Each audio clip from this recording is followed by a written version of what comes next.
6 meses de la elección más grande de la historia de nuestro país, cada 6 años se convierte en la más grande, es de vital importancia discutir y, sobre todo, escuchar respecto a la violencia política contra las mujeres en razón de género. Hay varias cosas que nos hacen hablar de esto. Por un lado, tenemos a las dos punteras de las encuestas presidenciales, que son mujeres. Este 2023, la participación política de las mujeres y de muchos grupos de la diversidad sexual ha aumentado considerablemente. Tenemos congresos, precandidaturas y gabinetes presidenciales que por primera vez en la historia son paritarios. Eso ha exacerbado una serie de agresiones que nos ponen en alerta respecto a este tema. Aunque se han creado mecanismos por parte de organismos electorales, estos han sido convertidos en muchas ocasiones en un arma de doble filo que nos hacen perder la brújula de dónde poner atención. ¿Qué nos hace falta para ser una sociedad menos machista en la realpolitik y en la casa?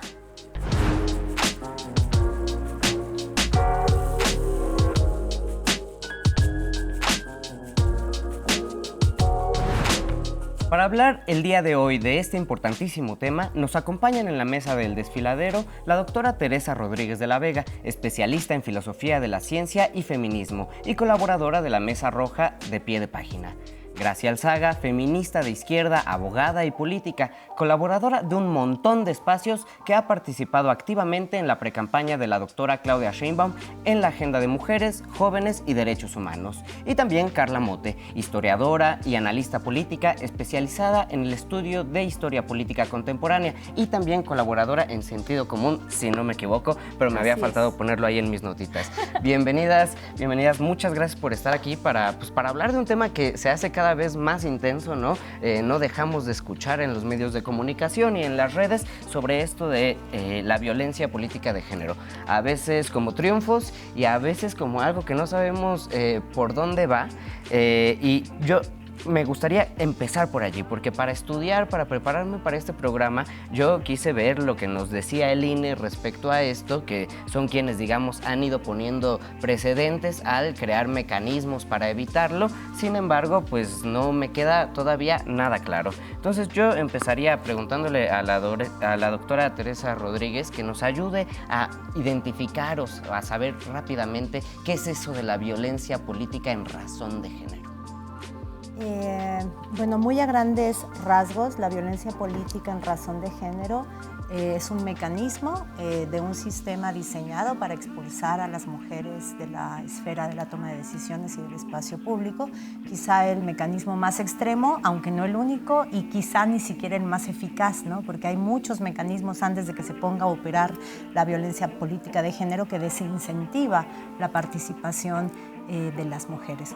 En el extremo, esta expulsión sistemática de las mujeres del plano de la toma de decisiones y de la vida pública, pues se manifiesta como violencia política en razón de género. Es decir, todo acto violento hacia mujeres que busca minar su inserción en la vida pública, en la vida política, utilizando para ello la descalificación por cosas asociadas a su condición de género, ¿no? Entonces, todos los señalamientos respecto, por ejemplo, a la relación de subordinación, ya sea orgánica, política, sentimental, hacia un varón, por ejemplo, no es solo un señalamiento normal en términos de la polémica pública entre personas públicas, sino es un acto de violencia política de género, ¿no?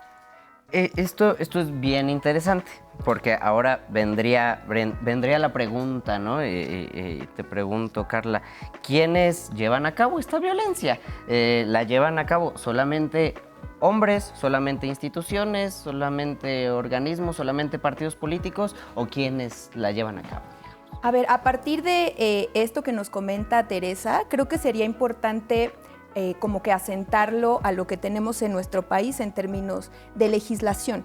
La violencia política contra las mujeres ha existido prácticamente desde que éstas se incorporan a la vida pública, cuando empiezan a considerarse ciudadanas de pleno derecho a nivel federal en 1953, pues ya hay algunos vestigios de que desde ese primer momento hay lo que ahora consideraríamos violencia política. Yo, por ejemplo, pude revisar el diario de los debates cuando los congresistas debatieron eligieron a las primeras mujeres que fueron diputadas, que fueron 4 diputadas propietarias, había, por ejemplo, alocuciones en donde aludían a si sabían o no cocinar. Y entonces, a partir de eso, empezaban a argumentar pues todos estos debates que se dieron en la época de por qué las mujeres no debían acceder a los espacios políticos. Eso como primer momento, porque no quiere decir que a partir de que se tipifica empiece a existir. Lo que sí sucede es que con la serie de reformas que se hacen en 2020, se publicaron 8, modificaciones a 8 leyes.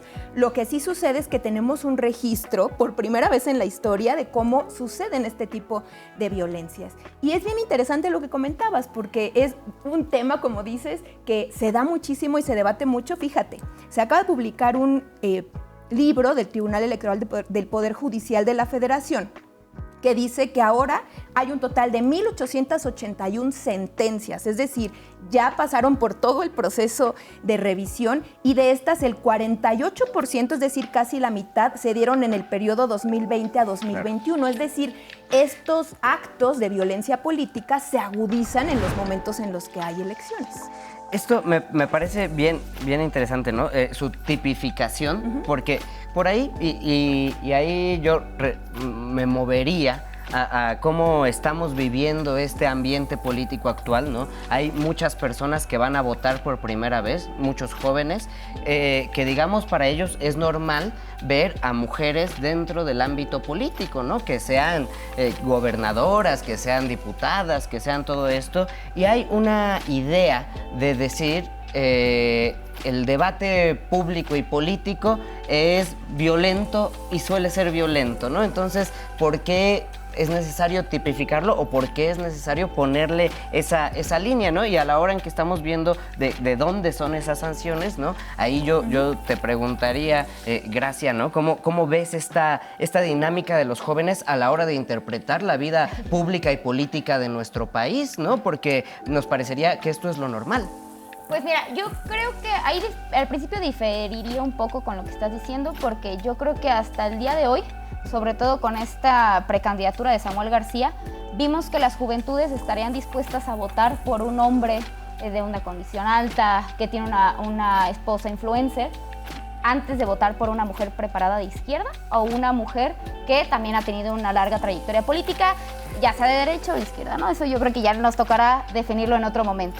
Sin embargo, creo que sí es importante decir que hay una falta de politización en las juventudes y que independientemente de que haya un sector de mujeres jóvenes que sean feministas, que se identifiquen como feministas y que salgan a luchar a las calles y que estén en diversos colectivos, etcétera, hay una clara falta de politización en una parte de la sociedad y sobre todo en las juventudes.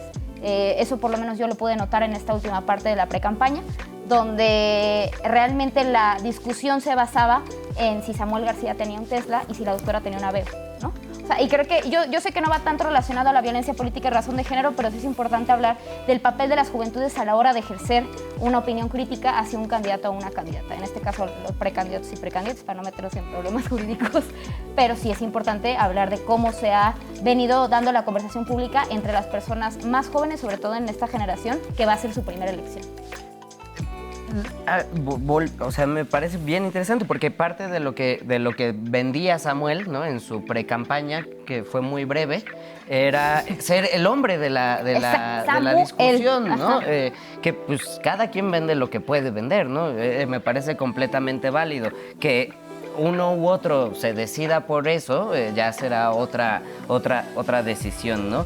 Solamente las personas, yo creo que en este caso las mujeres o quienes se identifican como mujer que participan en la vida política reciben estas agresiones, o las reciben también quienes no participan, digamos, en cargos de elección popular. ¿Cómo funciona esto, doctora? Creo que la violencia política contra las mujeres opera en toda la esfera en la que las mujeres participan políticamente.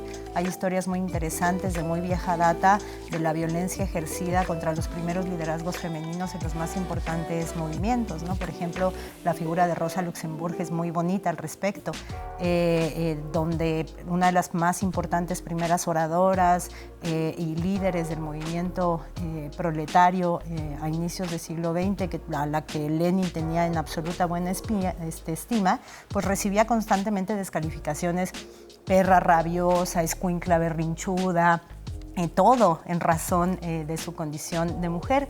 Y ella, que era muy ingeniosa, con su amiga y camarada Clara Zetkin, tenía como este chiste de decir que cuando ellas murieran le gustaría que en su epitafio dijera: aquí descansan los últimos dos grandes hombres de la socialdemocracia alemana, en un gesto de respuesta justo a esta violencia sistemática. Si nos ponemos a pensar el trato que recibió el cuerpo muerto de Rosa Luxemburg, violenta y brutalmente asesinada por grupos paramilitares en Alemania de la época, pues hoy en día se habla de un feminicidio como un acto performativo de castigo al liderazgo de una importante mujer que llevaba la voz de vanguardia en muchos temas del movimiento proletario de la época. Entonces, no, todas las personas que tenemos experiencia militante en las universidades, en los partidos políticos, aunque no aspiremos a ningún cargo de representación, hemos sido víctimas en algún momento de algún gesto misógino que en sus expresiones más extremas pues toma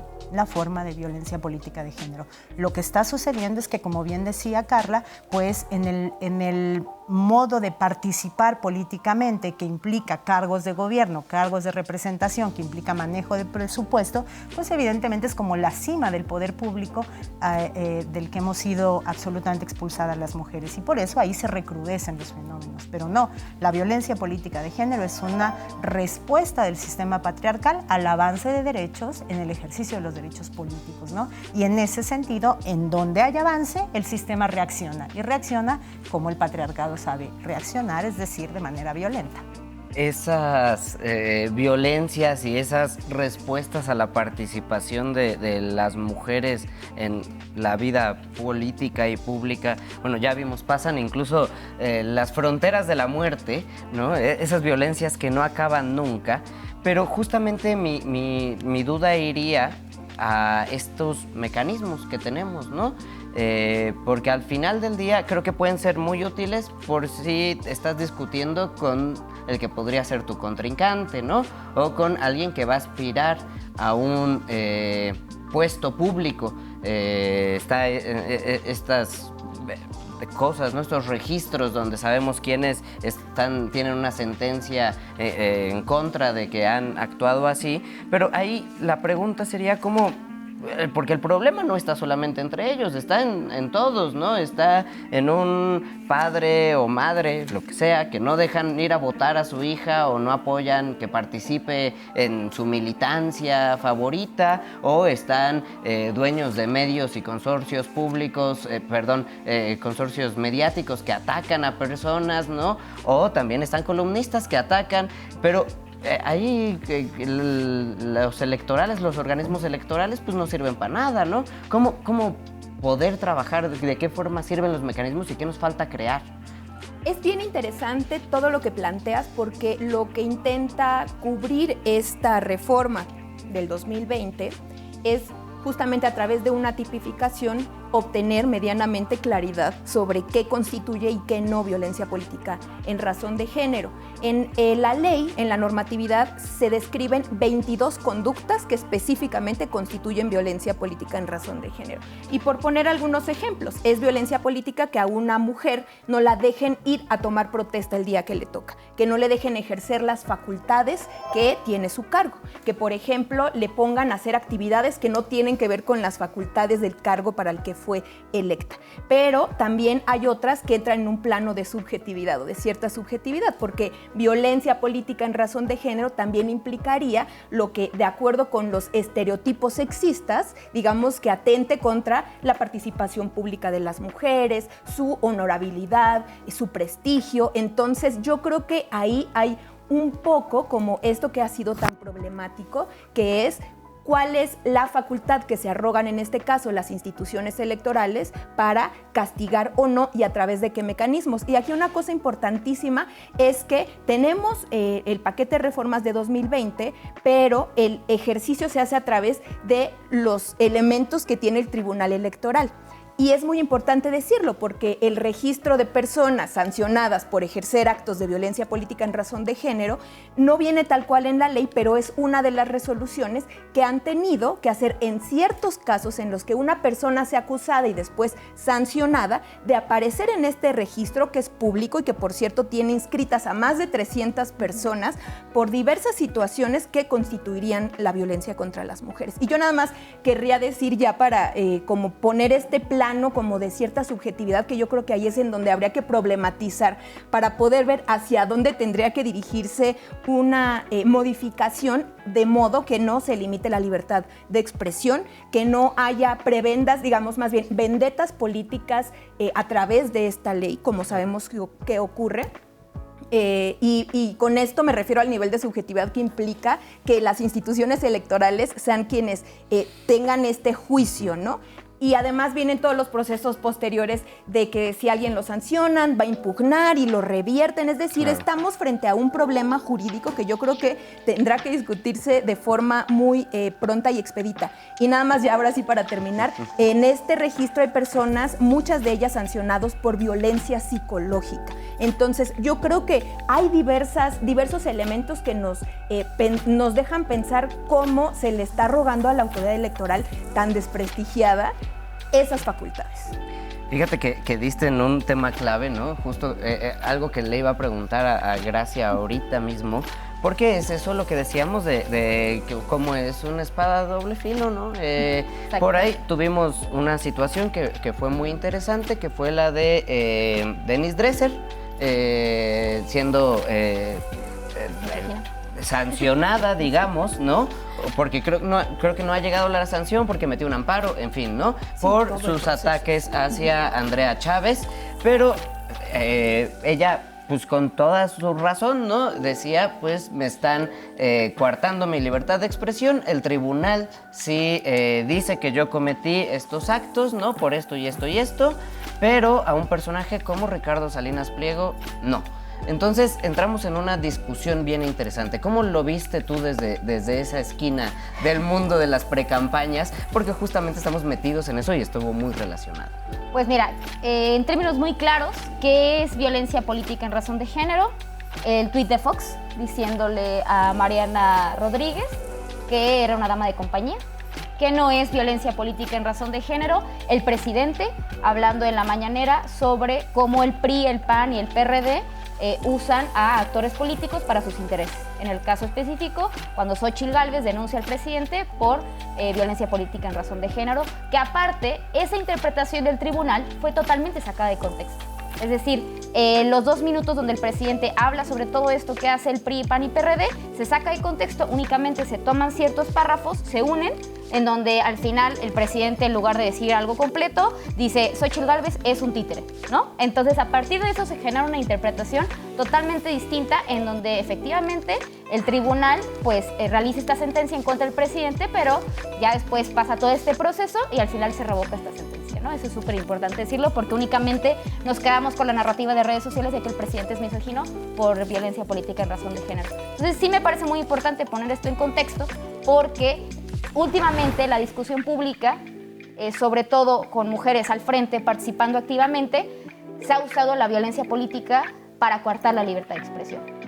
Es decir, por último, yo sí estoy consciente que independientemente de las opiniones de Denise Dresser, que definitivamente no coincido con ninguna de ellas, el decirle a Andrea Chávez, una mujer joven, que participa activamente en la política, que la posición que tiene es porque su novio es el exsecretario de Gobernación, pues evidentemente esto, si nos remontamos a la definición de violencia política en razón de género, estás coartando los derechos políticos electorales de Andrea Chávez, ¿no?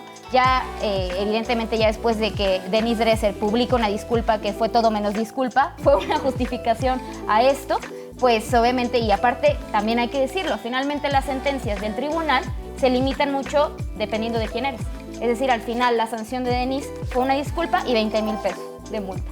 Y un curso, tomar un curso. Y tomar un curso. O sea, realmente nos remontamos a esto. ¿Cómo le podemos hacer para que realmente las sentencias, aparte de un registro que finalmente pueden no servir de mucho porque se revoca, porque se promueve un amparo, etcétera, realmente sí podamos identificar a las personas, sea hombre o mujer, que ejercen violencia política en razón de género? Fíjense que hoy hicimos, por primera vez en este programa, las están estrenando, hicimos ahí una encuesta extraña, que justamente, pues, más que conseguir una respuesta directa, ¿no? Propuso un debate muy interesante, ¿no? Nosotros preguntábamos a quienes nos siguen, ¿qué crees que hace falta para tener una sociedad más informada sobre violencia política de género, ¿no? Y bueno, dicen que por favor se defina, se instruya sobre todos y cada uno de esos tipos de formas de violencia, ¿no? Y definirlo para poder comprenderlo. Que no se use este tema para desinformar y llevar agua a sus molinos para descomponer más a la sociedad.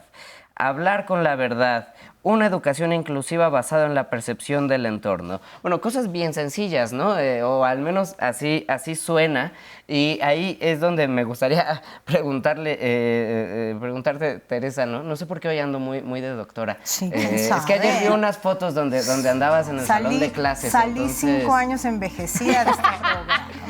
Es por el salón de clases, me da miedo. Y justamente por allí me gustaría ir, ¿no? Que nos decían por aquí, que no se use este tema para desinformar y llevar agua a sus molinos y descomponer más a la sociedad. Y me gustaría saber cómo se discute este tema de la violencia política en razón de género en el salón de clases, donde están muchachos y muchachas que van a dedicarse a esto de la vida pública de una u otra forma. Cómo empezar a estudiarlo, porque lo que hemos visto a través de los medios y de las instituciones, digamos, no nos lo deja nada claro. Podría funcionar incluso a veces de una automordaza, ¿no? De, bueno, pues ya mejor no le entro porque si no me van a regañar. Mira, yo soy una entusiasta de dos cosas, un poco en sentido distinto porque me toca una realidad de otros jóvenes, ¿no? Que son los y las jóvenes que están en los espacios de mis salones de clase, y soy una entusiasta de estos jóvenes que estoy viendo en sus procesos formativos, porque me parece que justo en el tema género estamos asistiendo a una generación bien avanzada en la detección a ras de piso de situaciones excluyentes y violentas antes de que éstas escalen. El espacio universitario creo que es especial en este sentido, pues porque hay una historia reciente de lucha de las mujeres organizadas que ha puesto el dedo en el renglón y no ha dejado que el tema pierda centralidad en el diseño de políticas académicas, de seguimiento de protocolos, etcétera, etcétera.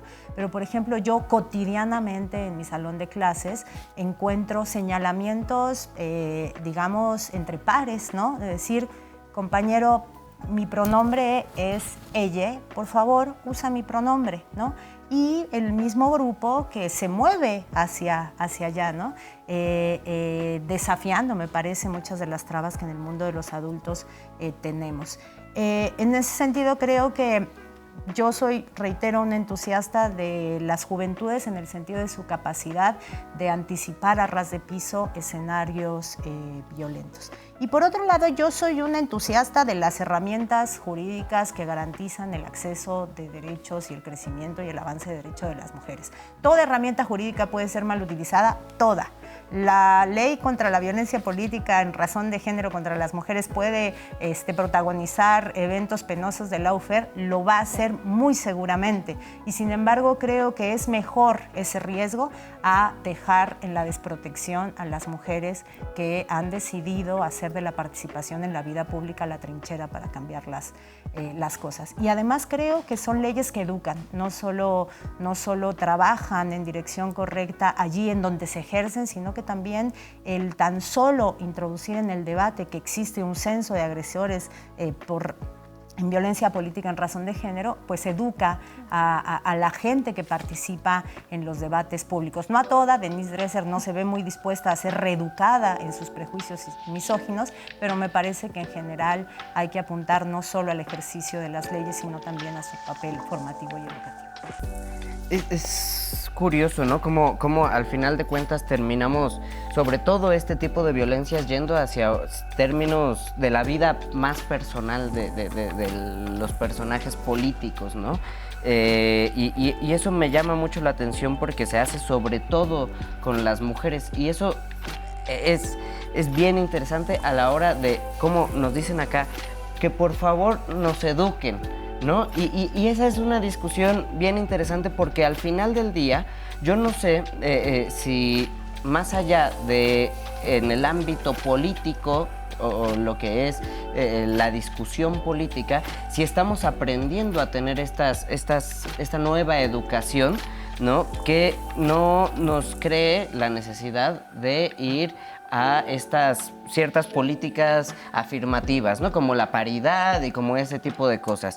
Y que me parece muy, muy interesante porque o si son mujeres o si son homosexuales, se va directo a la vida personal. Pero a los hombres les pueden tirar por muchas otras cosas y no da igual, y se va por allí, ¿no? No es tan importante, no es tan grave. Pero cuando se trata de personas, ya sea de la diversidad o mujeres, vamos a cosas sumamente personales. ¿Cómo estamos viviendo eso? ¿Cómo estamos midiendo eso más allá, digamos, del ámbito político? Me gustaría primero hacer una acotación que para mí es importantísima y siempre que puedo lo repito. La paridad no es una acción afirmativa, que eso es muy importante decirlo porque lo que en su momento constituyeron las cuotas hasta el 2019 fueron como tal acciones afirmativas. Cuando se aprueba la ley de paridad, que es constitucional, la paridad es un derecho constitucional, es decir, que está en el más alto nivel y es un derecho que tenemos las mujeres de estar representadas en la proporción demográfica que merecemos, porque eso es muy importante. Luego se regatea como si fuera un favor o como si fuera una dádiva, ¿no?, de los políticos, y yo creo que eso es muy importante. Después, bueno, sobre esta cuestión, yo creo que en temas como la violencia política contra las mujeres, está como que mucho el riesgo de llevarlo a todo ámbito, porque yo creo que sin duda existe la violencia en todas las esferas, tanto públicas como privadas, y no podemos evitar correlacionarla con lo que las feministas denominamos sistema patriarcal. Creo que eso es ineludible y es correcto. Sin embargo, yo creo que para el caso concreto de violencia política, afortunadamente contamos con esta normatividad y tenemos además la oportunidad de cuestionarla, algunas cosas que, como todas las leyes, como todos los procesos jurídicos, son perfectibles, son modificables, y cuanto y más cuando se trata de temas electorales. Si una tradición política tiene México es modificar sus leyes electorales a cada rato, porque justamente se van reconfigurando a la luz de lo que no funciona. Entonces, yo no diría que no funciona, yo diría que hay claridad en algunos juicios desde el Tribunal Electoral que son injustos, como ya lo dijo muy bien Gracia, y que nos dejan ver que su uso para fines perversos políticos existe y que por lo tanto pues es algo que se tiene que atender.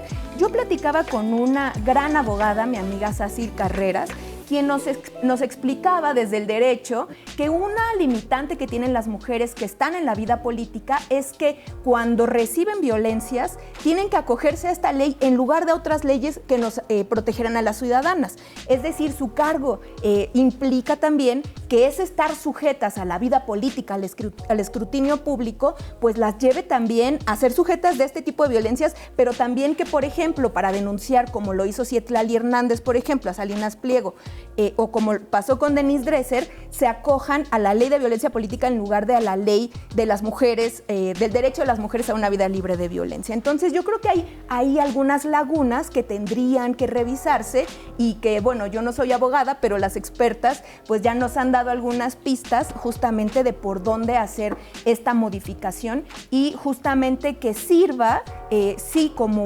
una sanción y sobre todo eso también lo que está dentro de la ley, que es prevenir este tipo de violencias, porque, señores, ya llegamos y no nos vamos a ir de la vida política. Perdimos a Samuel García, digo, de esta contienda electoral, ¿no? No sabemos quién llegará en este lugar. Entonces, pues nada más para cerrar muy rápidamente, y Gracia, pediría cuál es tu opinión, tu panorama respecto a esto de la violencia política de género. Digamos, a lo mejor no lo tendremos arriba, o sí lo tendremos porque se puede hacer entre de mujer contra mujer, digamos, ¿no? Que cosa que hay que aprender todo el tiempo. Pero, ¿cómo ves el panorama de lo que nos viene, ¿no? Aun cuando ya hay tantas cosas que nos están recordando todo el tiempo que eso existe y que no se debe hacer.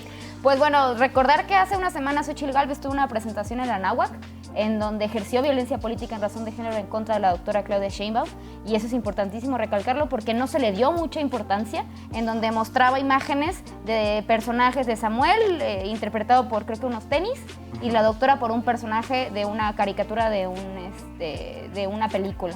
Pero finalmente, ¿a qué interpreta? ¿No? O sea, ¿a qué es lo que alude? Entonces, es ¿Y ahí importante... sería violencia política en razón de género? ¿No sería violencia política así nada más? No. Tengo mi duda. No, yo diría, ahí mi interpretación, que no se me lo van a desmentir ustedes, pero es violencia política en razón de género por la caricaturización de las mujeres y sobre todo pues de la doctora al personaje que se ha aludido durante meses y que pues la precandidata Xochitl siempre que tiene oportunidad lo resalta. Okay. Entonces eso, y pues obviamente también yo no me voy a ir sin decir que, y eso creo que es un debate también entre las feministas, sobre todo de redes sociales, que muchas veces han dicho que no es violencia política en razón de género decir que la doctora Claudia Sheinbaum está subordinada a las órdenes del presidente. Entonces, y eso lo comento porque es algo que se va a ver durante toda la campaña, y en caso de que quede como presidenta, se va a ver durante los 6 años de la presidencia. Y eso es sumamente importante porque creo que ahí nos toca a nosotras dar la batalla, es decir, visibilizar qué es la violencia política en razón de género, y también en cuanto cada vez mujeres más tomemos los espacios, cada vez más vamos a vivir esta violencia, porque lo dijo Teresa, el sistema patriarcal reacciona ante el avance de nuestros derechos. Entonces, creo que más bien ahí nos toca visibilizar qué es la violencia política en razón de género, nos toca también visibilizar qué no es, porque seguramente durante estos 6 meses vamos a ver cosas asquerosas, horribles, que una de dos, o van a limitar la libertad de expresión o van a exponenciar la violencia política en contra también de Xochitl y de la doctora Claudia Sheinbaum. Pues la verdad es que está bien complicado. No sé si termino yo de tener una claridad, ¿no? Espero que ver esos 22 puntos, sí. Leerlos a profundidad y también pues seguir conversando entre nosotros, entre nosotras. Pues muchas gracias, Tere, muchas gracias, Gracia, y muchas gracias, Carla. Y a ustedes que nos siguieron, muchas gracias. No dejen de comentarnos ahí en redes sociales. Yo soy Ezra Alcázar y nos vemos la próxima semana aquí en El Desfiladero.